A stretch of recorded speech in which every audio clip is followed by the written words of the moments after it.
Hai, salam berkenalan. Hari ini, cikgu akan ajar kamu cara melukis carta Python dan aspek-aspek penting yang pelajar perlu beri perhatian semasa melukis carta ini.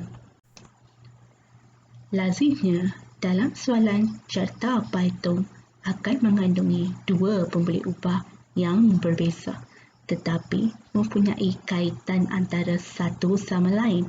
Sebagai contoh, pemberi ubah pertama, negara pengimport, digunakan untuk melukis carta bujuk.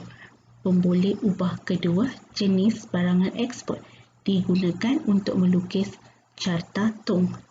Walaupun pemberi ubah pertama dan kedua mempunyai maklumat yang berbeza, namun ia merujuk kepada jumlah ekspor Malaysia, maka jumlah keseluruhan bagi kedua-dua pemberi ubah adalah sama. Lazimnya, soalan carta Python melibatkan satu jangka masa.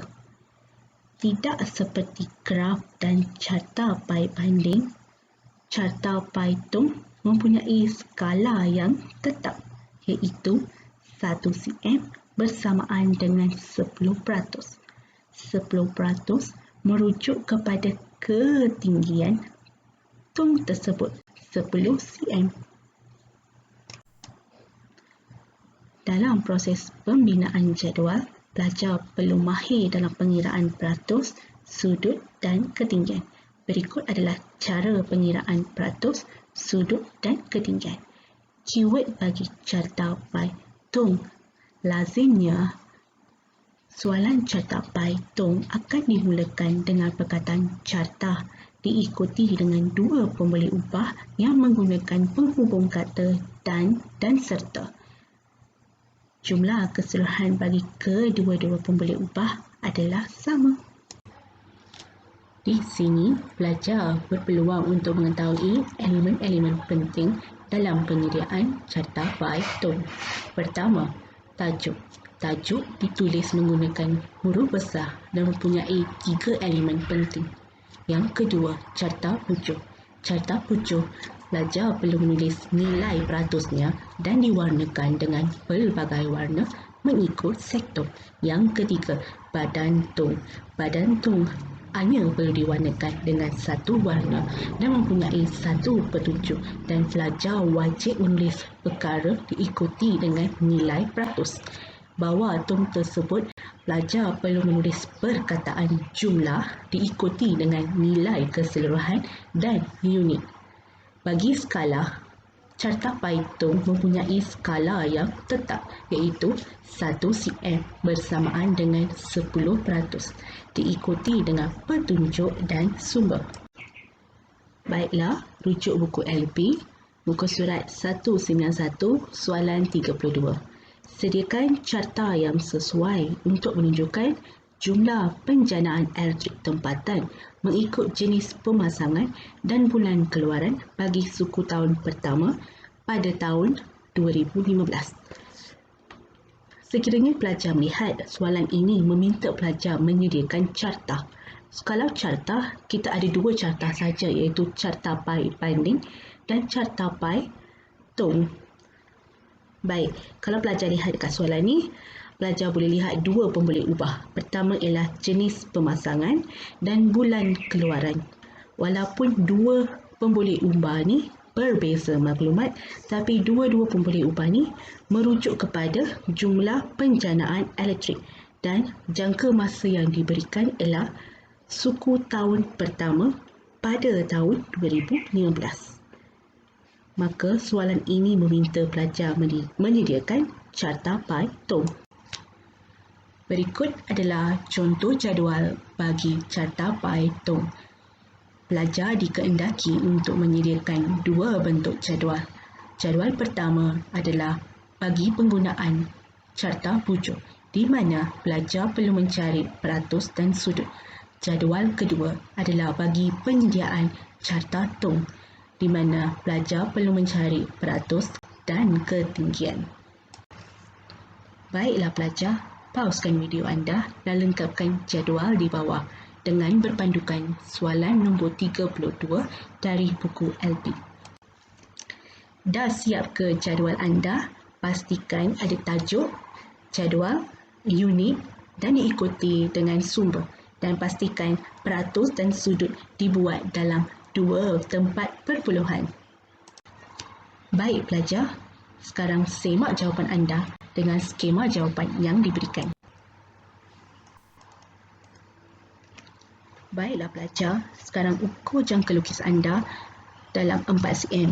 Kalau pelajar lihat sekarang, cikgu selang 3 kotak besar dari atas dan mula melukis carta bujuh bagi bahagian bawah.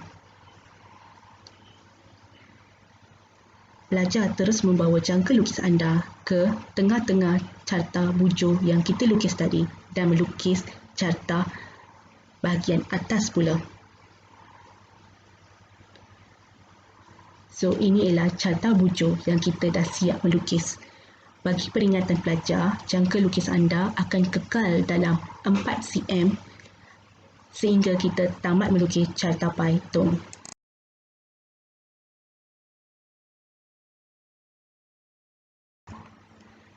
Baik pelajar boleh melukis satu garisan tengah di carta bujuh dan menggunakan jangka sudut untuk melukis sudut-sudut seperti carta pi banding.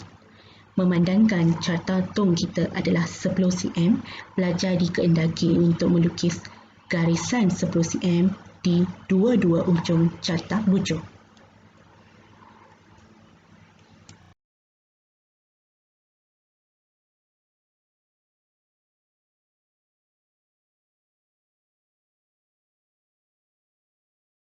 Baik, kita akan mula menandakan bahagian ketinggian tong tersebut. Bagi menandakan bahagian ketinggian, pelajar perlu mula menanda daripada bahagian atas carta tong itu. Baik, ketinggian pertama kita ialah 3.06 cm. So, pelajar tanda 3.06. Bahagian kedua, kita perlu tambahkan 3.06 tambah 3.04. So, kita dapat 6.10. Dan akhir sekali, kita tambahkan 6.06 tu dengan 3.90, kita dapat 10 cm.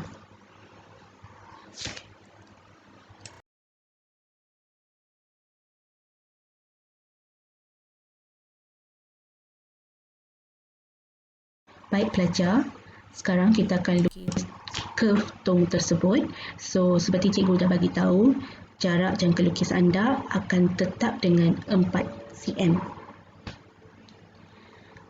So, pelajar perlu lihat ketinggian yang kita tandakan tadi. So, kita akan mulakan dengan ketinggian 3.06 tadi. Kita akan lukis curve ke bawah di mana dia melanggar dua-dua tiang 10 cm yang kita melukis tadi.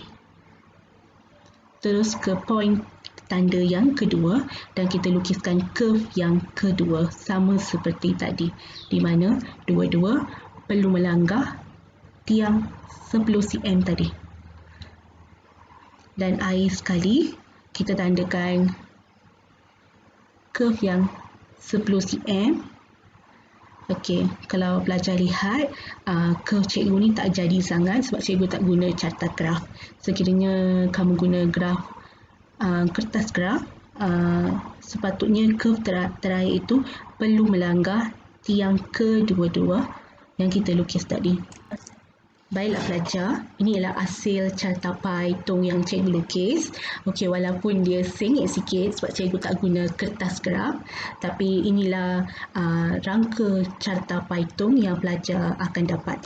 Okey, inilah elemen yang perlu ada. Pertama ialah tajuk di mana ditulis dengan huruf besar dan mesti mempunyai 3 perkara iaitu TPM. Kedua ialah carta bujuh di mana diwarnakan mengikut sektor dan perlu menulis nilai peratusnya. Yang ketiga ialah tong di mana diwarnakan dengan satu warna saja dan mempunyai perkara dan nilai peratus. Di bawah carta Python perlu mempunyai perkataan jumlah diikuti dengan jumlah keseluruhan dan unit, dan skalanya 1 cm bersamaan dengan 10%. Okey, kalau pelajar melihat petunjuknya bagi carta bujuh dia ada 2 petunjuk, manakala untuk cartatumnya dia hanya perlu ada satu petunjuk sahaja dan akhir sekali ialah sumber. Baiklah pelajar, mudah sahaja bukan bagi penyediaan carta Python. Saya harap video ini akan membantu pelajar bagi menyediakan carta Python. Kita jumpa di video seterusnya. Bye-bye.